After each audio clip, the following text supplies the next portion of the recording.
Be the adult you needed as a child.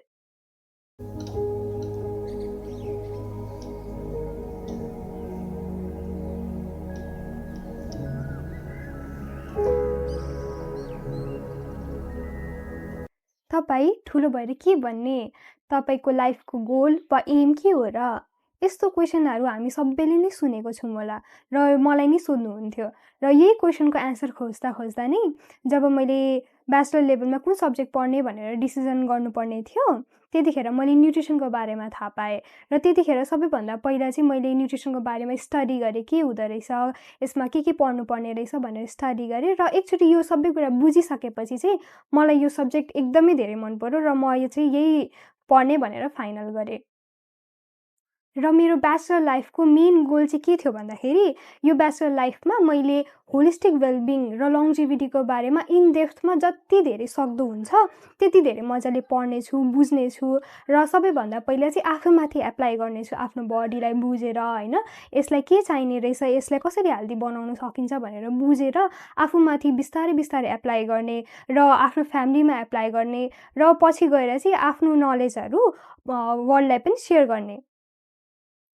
यही goal र target लिएर मैले आफ्नो ब्याचलर लाइफ कम्प्लिट गरेँ र फाइनली मैले बीपीकेएचएसमा इन्टर्नसिप गर्ने मौका पाएँ। त्यतिखेर चाहिँ हाम्रो इन्टर्नसिपमा मैले धेरै कुराहरू सिक्न पाएँ, टिचर्सहरूबाट धेरै कुराहरू पढेँ होइन, हेल्थ प्रोफेसनल डक्टर्स नर्सेसहरूबाट कोल्याबरेट कसरी गर्ने होइन, डायट प्लानहरू एडुकेट वेमा कसरी बनाउने, कसरी बुझ्ने पेसेन्टको कुराहरू र त्यही डायट प्लानलाई चाहिँ कसरी इफिसियन्ट वेमा काउन्सिलिङ गर्ने त्यस्तो सबै कुराहरू बुझेँ र हाम्रो इन्टर्नसिपको जर्नी एकदमै इफेक्टिभ पनि थियो। तर त्यो पिरियडमा जब म यो काम गरिरहेको थिएँ त्यो इन्टर्नसिपको बेला चाहिँ के भयो भन्दाखेरि मैले एउटा ग्याप चाहिँ नोटिस गरेँ पेसेन्टहरूमा। त्यो ग्याप के थियो भन्दाखेरि हामी चाहिँ हेल्थ प्रोफेसनल्स थियौँ होइन, अनि उहाँहरूले चाहिँ हामीमाथि डिपेन्ड हुनुहुन्थ्यो, तपाईँहरूले मलाई जे गाइड गर्नुहुन्छ हामी त्यो सबै कुरा फलो गर्छौँ भनेर डिपेन्डेन्ट हुनुहुन्थ्यो होइन। तर उहाँहरूले चाहिँ आफ्नो लाइफको रिस्पोन्सिबिलिटी लिइराख्नु भएको थिएन क्या। जस्तो म यहाँ अगर यहाँ आइरहेछु अनि यो हेल्दी डाइट प्लान फलो गरिरहेछु, यसले गर्दा चाहिँ म ठिक हुन्छु भनेर चाहिँ क्ल्यारिटी थियो। यो डक्टरले भन्नुभएको कुराहरू, नर्सेसहरूले गाइडेन्स गर्नुभएको कुराहरू, हामीले दिएको डाइट प्लानहरू फलो गरेर काउन्सिलिङहरूको कुराहरू सुनेर बुझेर चाहिँ म चाहिँ अब यो सबै कुरा फलो गर्छु अनि हेल्दी हुन्छु भनेर माइन्डसेट चाहिँ एकदम क्लियर थियो र उहाँहरूले त्यो फलो पनि गर्नुहुन्थ्यो। तर प्रब्लम चाहिँ के थियो भन्दाखेरि उहाँहरूले चाहिँ के बुझ्नुहुन्थ्यो भने म अहिले चाहिँ म अनहेल्दी छु, अहिले चाहिँ म बिरामी छु, त्यही भएर चाहिँ म यो सबै कुरा फलो गरिरहेछु। तर एकचोटि म हेल्दी भइसकेपछि चाहिँ त्यसपछि त म घर गएपछि त जे मलाई त्यही खान पाइहालिन्छ नि भनेर माइन्डसेट थियो क्या।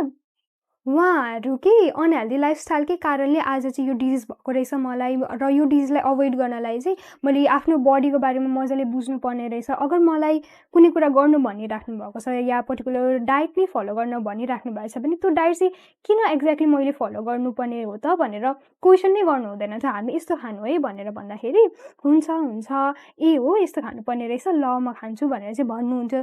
तर एक्ज्याक्टली यही किन खानुपर्ने भनेर क्वेसन नै आउँदैन थियो। इभन यो जुन मलाई बिरामी भइरहेछु होइन, यो प्रब्लमहरू मलाई जुन आइरहेछ बडीमा त्यो चाहिँ मेरै लाइफस्टाइलको कारणले, मेरै चोइसेसहरूको, मेरै डेली चोइसेसहरू जुन मैले रङली चुज गरेको थिएँ त्यही कारणले आज म यहाँ छु भन्नेको कुराको अवेरनेस नै थिएन। इक्जाम्पल्सहरू दिनु पऱ्यो भन्दाखेरि एकचोटि के भएको थियो भन्दाखेरि हामी एउटा पेसेन्टकोमा गएको थियौँ अनि उहाँलाई चाहिँ असाइटिस भएको थियो, वा पेटमा चाहिँ पानी भरेर त्यो पेट फुलिएको थियो होइन। र त्यो कारणले चाहिँ के भएको थियो भन्दाखेरि उहाँको ट्रिटमेन्ट भयो, हामीले डाइट प्लानहरू दियौँ, त्यो कारणले चाहिँ केही दिनपछि फलोअपमा चाहिँ निको भइसकेको थियो, पेट असाइटिस चाहिँ ठिक भइसकेको थियो। उहाँकै ट्रिटमेन्ट गर्ने प्रोसेसमा चाहिँ हामीले के थाहा पायौँ भन्दाखेरि उहाँलाई डायबिटिज थियो, त्यही कारणले चाहिँ लङ टाइम अनकन्ट्रोल्ड डायबिटिज भएको कारणले उहाँले चाहिँ डायबिटिज छ भनेर थाहा हुने, दबाई पनि खाने, तर जुन कुराहरू नखानुपर्ने त्यो कुरा पनि खाइराख्ने, त्यो अनि त्यसलाई चाहिँ ठिक गर्नलाई चाहिँ मेडिसिन्सहरू खाइ गर्ने, त्यस्तो खालको त्यो इम्ब्यालेन्सले गर्दा चाहिँ के भयो भन्दाखेरि लङ टाइम पछि चाहिँ के भयो भन्दाखेरि उहाँको किडनीमा असर गरेर असाइटिस भएछ। उहाँको होल ट्रिटमेन्ट भइसकेर मेडिसिन्सहरू खाइसकेर डाइट प्लानहरू फलो गरिसकेपछि चाहिँ जब उहाँको असाइटिस ठिक भइसकेको थियो हामी फेरि उहाँलाई फलोअपको लागि गएको थियौँ भने डिस्चार्जभन्दा अगाडि। त्यतिखेर चाहिँ उहाँसँग कुरा गर्दा चाहिँ के थाहा पायो भन्दाखेरि उहाँको माइन्डसेट चाहिँ कस्तो रहेछ भन्दाखेरि अहिले चाहिँ मेरो पेट फुलेको थियो त्यही भएर हामीले यो डाइट प्लान फलो गऱ्यौँ, घर गएपछि चाहिँ के भन्छ म चाहिँ प्लान जो नर्मली खाने गर्छु त्यही नै खान्छु भनेर माइन्डसेट रहेछ। अनि यो कुरा चाहिँ उहाँले आफै पनि भन्नु भएन, उहाँको वाइफले चाहिँ हामीलाई पछि आएर भन्नुभयो द्याट उहाँले त यो कुराहरू त फलो नै गर्नु हुँदैन घरमा, त्यही कारणले आज यो प्रब्लम आएछ भनेर उहाँको वाइफले चाहिँ भन्नुभयो। तर उहाँले चाहिँ उहाँको आफ्नो माइन्डसेटमा चाहिँ के थियो भन्दाखेरि मेरो पेट सुनेको थियो, अहिले त पेट ठिक भयो, अब त म जे पनि खान सक्छु भन्ने माइन्डसेट रहेछ क्या। र यो जुन माइन्डसेट छ नि होइन, उहाँकै केसमा चाहिँ क्लियरली देखिए तापनि अरू भेरियस पेसेन्टहरूको माइन्डसेट चाहिँ यस्तै नै थियो। सिम्पली भन्नुपर्दा अहिले चाहिँ म बिरामी छु, त्यही भएर चाहिँ मैले एक्सपर्ट्सहरूको, डाइटिसियनहरूको, डक्टरहरूको, नर्सेसहरूको कुराहरू फलो गर्छु, बुझ्छु र त्यतिखेर चाहिँ मजाले फलो गर्छु। तर एकचोटि हेल्दी भइसकेपछि चाहिँ त्यसपछि चाहिँ मेरो लाइफ मेरो चोइस हो, त्यसपछि चाहिँ म जे पनि गर्न सक्छु, त्यसपछि चाहिँ मेरो हातमा छ भन्ने खालको माइन्डसेट रहेछ। हाम्रो डेली चोइसेसले नै हाम्रो हेल्थ आउटकम दिने हो र त्यही हेल्थ आउटकम जब डेली चोइसेस अनहेल्दी हुन्छ त्यतिखेर नै हेल्थ आउटकममा चाहिँ हामी बिरामी हुने, अरू डिजिज कन्डिसनहरू आउनेहरू चान्सेसहरू, रिस्क फ्याक्टरहरू चाहिँ हाई हुन्छ। र त्यो एकचोटि हाई भइसकेपछि, बिरामी भइसकेपछि हामी त्यतिखेर चाहिँ हेल्दी खाना खान्छौँ अरे, हेल्दी कुराहरू गर्छौँ अरे, हेल्दी लाइफस्टाइल जिन्छौँ अरे, र त्यसपछि एकचोटि फेरि हेल्दी भइसकेपछि अगर हामीले फेरि त्यही अनहेल्दी प्याटर्नहरू नै रिपिट गर्ने हो भने त त्यो साइकल त कहिल्यै नसकिने भयो नि त। हेल्दी भयो, त्यसपछि फेरि अनहेल्दी लाइफस्टाइल चुज गर्यो, फेरि बिरामी भएर फेरि हेल्दी चोइसेसहरू चुज गर्यो, अनि त्यो त राउन्ड एन्ड राउन्ड हुने भयो। र यो ग्याप चाहिँ मैले मोस्ट अफ द पेसेन्टमा देखेको थिएँ। सबै पेसेन्टले नै यसरी सोच्नुहुन्छ भनेर त भनेको होइन, तर मेजोरिटी अफ द माइन्डसेट चाहिँ यस्तै खालको थियो। हामी एउटा यस्तो कम्युनिटीमा छौँ जहाँ चाहिँ मैले अगर डेली हेल्दी खाना खाइरहेछु, मेरो डेलीको चोइस अगर हेल्दी छ भने चाहिँ म नै विक रहेछु, मेरो इम्युन सिस्टम नै विक रहेछ, या मेरो डाइजेस्टिभ सिस्टम नै विक रहेछ, जसले चाहिँ बाहिरको प्रोसेस फुडहरू डाइजेस्ट गर्न सकेन भनेर माइन्डसेट रहेछ। र रिफाइन्ड कार्ब्सहरू, प्रोसेस फुड्सहरू, यो अनहेल्दी फुड चोइसेसहरू चुज गर्नु चाहिँ यो चाहिँ नर्मल रहेछ। र केही दिन मैले अगर हेल्दी खाना खाइरहेछु भनेपछि चाहिँ त्यो चाहिँ म डाइटिङ गरिरहेछु भनेर बुझिँदो रहेछ। र यो प्रब्लम चाहिँ एकदमै रुट लेभलदेखिकै रहेछ हाम्रो सोसाइटीमा। इभन हाम्रो कम्युनिटी इन्टर्नसिपको बेला हामीले धेरै कुराहरू, नयाँ एक्सपिरियन्सहरू पायौँ, हामीले धेरै प्रकारको वर्कसपहरू पनि गऱ्यौँ। र एउटा वर्कसप चाहिँ हाम्रो हेल्थ प्रोफेसनल्सहरूकै लागि, हेल्थ वर्कर्सहरूकै लागि थियो, जहाँ चाहिँ हामीले उहाँहरूको लागि एक डेको होल हेल्थ एन्ड न्युट्रिसन वर्कसपहरू प्लान गरेको थियौँ, जहाँ चाहिँ हामीले प्री टेस्ट क्वेसनहरू पनि थियो, हाम्रो पोस्ट टेस्ट क्वेसनहरू पनि थियो, र फिडब्याक सिस्टमहरू पनि थियो, र आइसी मेटेरियलहरू पनि डिस्ट्रिब्युट गरेको थियौँ। हस्पिटल इन्टर्नसिपको बेलामा जति पनि प्रब्लमहरू हामीले देखेको थियौँ होइन, त्यो प्रब्लमहरूको ग्याप एनालाइसिस गरिसकेपछि चाहिँ जब हामीले यता चाहिँ के हेऱ्यौँ भन्दाखेरि कम्युनिटी लेभलदेखिकै हामीले यो प्रब्लमलाई सल्भ गर्नुपर्ने रहेछ भन्ने कुरा थाहा पाएपछि चाहिँ हामीले के सोच्यौँ भन्दा हेल्थ वर्करहरूमै यो अवेरनेसहरू दिउँ भने होइन, उहाँहरूले पछि कम्युनिटी मेम्बर्सहरूलाई चाहिँ इजिली फ्लो गर्न सक्नुहुन्छ भनेर बुझेर हामीले यो वर्कसप चाहिँ प्लान गरेको थियौँ। हामीले गरेको वर्कसपको फिडब्याकहरू पनि एकदमै राम्रो आयो। इभन हाम्रो पार्टिसिपेन्ट्सहरूले पनि एकदम मजाले इन्टरेक्टिभ वेमा पार्टिसिपेट गर्नुभएको थियो। हेल्थ वर्कर्सहरूले एकदम राम्रो फिडब्याकहरू पनि दिनुभयो हामीलाई। तर इभन कम्युनिटी लेभलमा हामीले एउटा ग्याप नोटिस गऱ्यौँ। त्यो ग्याप चाहिँ के थियो भन्दाखेरि हेल्थ वर्कर्सहरूले चाहिँ उहाँहरू चाहिँ अवेर चाहिँ हुनुहुन्थ्यो होइन, के गर्नुपर्ने, के खानुपर्ने, कसरी लाइफस्टाइल चोइसेस कस्तो हुनुपर्छ भनेर थियोरिटिकल नलेज चाहिँ सबैलाई थियो। तर जब हामीले प्र्याक्टिकलिटी हेऱ्यौँ होइन,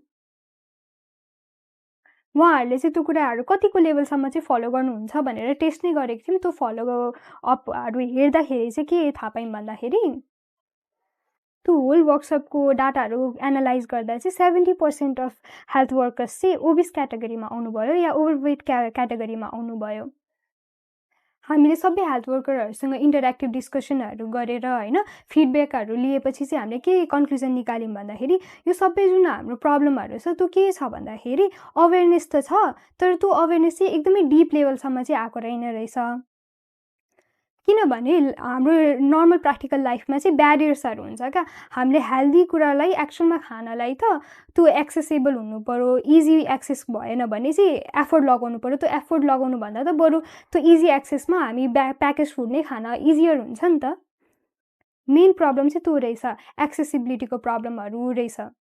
सिम्पली भन्नुपर्दा अवेरनेस त छ, तर एमेन्ड नै भएको छैन, त्यसलाई प्र्याक्टिकली एप्लाई नै गरिएको छैन। यसले गर्दा त के हुने भयो भन्दाखेरि एमेन्ड नै नभएपछि त त्यो भिसियस साइकल त चलि नै रहने भयो, अवेरनेस मात्रै हुने भयो तर त्यो एप्लाई नै नहुने भएछ। यही सबै प्रब्लमहरूको कारणले चाहिँ जुन एनटिएचएसको डाटाहरू हेर्नुभयो भने रिसेन्ट डाटाहरू हाम्रो जुन डिजिजहरूको लेभल्सहरू छ एकदमै हाई छ। एनिमियाको, ओबेसिटीको फिमेलमा, मेलमा, चिल्ड्रेनमा एकदमै हाई भएर गएको छ। जुन ट्रिपल बर्डन अफ डिजिज छ नेपालमा त्यसको रेटहरू एकदमै हाई छ। र इभन त्यति मात्रै होइन, हामीलाई त प्रब्लम भइ नै रहेछ, हाम्रो फ्युचर जेनेरेसनहरूलाई पनि प्रब्लम हुने चान्सेस चाहिँ एकदमै धेरै छ। जस्तो कि यो एउटा साइकल हेरौँ है त। एउटा इन्डिभिजुअल छ, उसले सानैदेखिकै अनहेल्दी फुडहरू आइटमहरू खाइरहेछ अलिअलि भए पनि, उसले जब एडोलेसेन्ट हुन्छ र उसँग पावर आउँछ त्यो चुज गर्ने, उसँग केपेसिटी आउँछ या रिस्पोन्सिबिलिटी आउँछ, उसले जे चाह्यो त्यो चुज गर्न सक्छ भने मोस्ट अफ द केसेसमा चाहिँ उसले चाहिँ अनहेल्दी लाइफस्टाइलहरू नै चुज गर्ने हुन्छ, किनभने अवेरनेस पनि छैन अनि प्र्याक्टिकली एप्लाई पनि त गरेकै छैन। अनि त्यो दुईवटा कारणहरूको कारणले चाहिँ अनहेल्दी लाइफस्टाइल हुने गर्छ। त्यो अनहेल्दी लाइफस्टाइलको कारणले लङ टर्ममा उसले हेल्थ इम्प्याक्ट दिने नै गर्छ। त्यो हेल्थ इम्प्याक्टले चाहिँ के भयो भन्दाखेरि मेडिसिन्सहरूको खर्चहरू, अरू खर्चहरू धेरै नै भयो। साथसाथै हाम्रो लाइफस्टाइल जुन बिग्रेको छ त्यसले गर्दा चाहिँ के भन्दाखेरि पछि गएर हाम्रो आफ्नै स्ट्रेस त छँदैछ, हाम्रो फ्युचर जेनेरेसन वा हाम्रो नानीहरूले जसले हामीलाई हेर्छन् होइन, उनीहरूले त्यही नै सिक्ने भयो क्या। किनभने हामीले आफूले अनहेल्दी या प्याकेज फुड खाएर आफ्नो फ्युचर चिल्ड्रेनहरूलाई या फ्युचर जेनेरेसनहरूको नानीहरूलाई होइन, तिमी चाहिँ एप्पल खाऊ भनेर भन्न मिल्दैन, तिमी चाहिँ हेल्दी फुड खाऊ भनेर भन्न मिल्दैन, किनभने हामीले नै अनहेल्दी फुड खाइरहेछौँ। र मेन हाम्रो सोसाइटीको अहिलेको मेन प्रब्लम नै त्यही हो क्या, आफूले नै अनहेल्दी फुड खाइरहेछ। अवेरनेस भए तापनि अनहेल्दी फुड नै चुज गरिरहेछ बिकज एक्सेसेबल छैन अरे, अरू कारणहरूले त्यस्तो छ भने, त्यसो भए त पछिको हाम्रो फ्युचर जेनेरेसनले पनि त्यही नै गर्ने भयो अनि यो साइकल चाहिँ चलि नै राख्ने भयो। र यो होल वर्कसपको मेन रिजन नै के हो भन्दाखेरि यो जुन प्रब्लम छ यसको रुट कज के हो भन्दा ल्याक अफ अवेरनेस र ल्याक अफ एमेन्डमेन्ट हो। भनेको अवेरनेस भए तापनि यति लेभलको छैन कि, यति इनडेप्थमा छैन कि त्यसलाई प्र्याक्टिकली एप्लाई गरिएको छैन। हामीले 10 डेजको वर्कसप गरेर यो सबै कुराहरू या कन्सेप्टहरू एक्सप्लेन गरेर यो 10 डेजको वर्कसप गरेर सकाउन सक्थ्यौँ, तर हामीले 100 डेजकै किन राख्यौँ भन्दाखेरि यो हाम्रो हेल्थ प्रिन्सिपल्सहरूलाई, न्युट्रिसनको प्रिन्सिपल्सहरूलाई सुन्न या बुझ्न मात्र इम्पोर्टेन्ट होइन, यो बुझिसकेर यति इनडेप्थमा बुझ्यो कि त्यो कुराहरूको बारेमा अवेर, हरेक दिनको लाइफस्टाइलको चोइसेसहरूको बारेमा अवेर पनि हौँ, कुन चाहिँ फुड हाम्रो लागि हेल्दी, कुन चाहिँ एक्टिभिटी हाम्रो लागि, मेरो लागि स्पेसली हाम्रो भनेर पनि हुन्न। कति कुरा मलाई जुन लागु हुन्छ त्यो सबैलाई लागु हुन्छ भन्ने पनि हुँदैन। सो तपाईँकै पर्सनलाइज्ड कुन कुरा चाहिँ तपाईँकै लागि चाहिँ हेल्दी हुन्छ त्यो कुराहरूको बारेमा केपेबल चाहिँ हुनु पऱ्यो क्या। यो कुरा चाहिँ मेरो लागि हेल्दी रहेछ, यो कुरा चाहिँ रहेन रहेछ भन्नको लागि चाहिँ अवेर चाहिँ हुनु पऱ्यो आफ्नो बडीको बारेमा। हामीले आफ्नो बडीलाई सुन्न चाहिँ सक्नु पऱ्यो। त्यो सुन्न सक्यो भने, एक्चुअलमा इनडेप्थमा सुन्न सक्यो भने हाम्रो बडीको लागि के राम्रो हो, यो खाएपछि चाहिँ मलाई यस्तो अनहेल्दी इम्प्याक्ट भइरहेछ भनेर नोटिस गर्न सक्यौँ भने त्यसपछि चाहिँ हामीले आफ्नो बडीको लागि राम्रो चोइसेसहरू चुज गर्छौँ। नगरे तापनि एटलिस्ट अवेर भयौँ भने there are more high chances कि हामी पछि गएर चाहिँ चुज गर्नेछौँ। जब एक्सेसेबल होला त्यतिखेर चाहिँ चुज गरौँला भनेर त एटलिस्ट अवेर त हुन्छ नि त। र यो होल वर्कसप गर्नुको मेन रिजन नै के हो भन्दाखेरि हामीले आफ्नो लाइफको बारेमा चाहिँ रिस्पोन्सिबल हौँ, आफ्नो लाइफको बारेमा अवेर हौँ, आफ्नो बडीको बारेमा, आफ्नो डेली चोइसेसहरूले चाहिँ कसरी मलाई इम्प्याक्ट पारिरहेछ भनेर अवेर हौँ। यो वर्कसपको एन्डसम्म चाहिँ म आफ्नो बडीको बारेमा अवेर हुन्छु, म आफ्नो बडीको रिस्पोन्सिबिलिटी लिन्छु, आफ्नो लाइफस्टाइलको रिस्पोन्सिबिलिटी लिन्छु भन्ने कुराको चाहिँ अवेरनेस पनि होस् र डेडिकेसन पनि होस् हामी सबैमा, हामी सबै भ्युअर्सहरूमा, हाम्रो नानीहरूमा, हामी आफैमा होइन। वी रियली होप यो भिडियोहरूले, यो वर्कसपहरूले हजुरहरूलाई एकदमै हेल्प होस्, अलिकति भए पनि हेल्प होस्, अलिकति भए पनि हजुरहरू अवेर हुनुहोस् आफ्नो बडीको बारेमा र हेल्दी लाइफस्टाइल बाँच्नु छ है। मलाई पनि होलिस्टिक वेलबिङ भनेको के हो यसको बारेमा जान्नु छ र आफ्नो बडीको कसरी ख्याल राख्नुपर्ने रहेछ भनेर मलाई जान्नु छ भन्ने खालको एउटा क्युरियोसिटी चाहिँ आओस्। धन्यवाद।